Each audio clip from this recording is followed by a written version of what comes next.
అందరికీ నమస్కారం.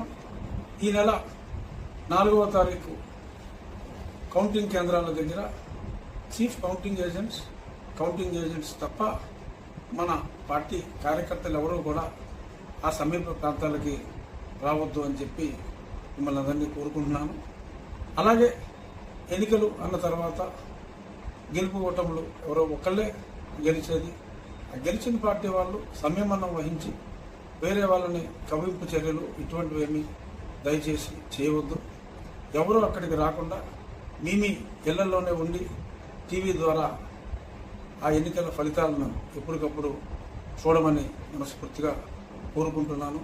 ఈ సందర్భంగా గెలిచిన పార్టీ మనం ఎవరం కూడా ఎటువంటి రోడ్ షోలు కానీ బాణసంచా కానీ చేయవద్దని కూడా మనస్ఫూర్తిగా మీ అందరికీ తెలియజేస్తున్నాను.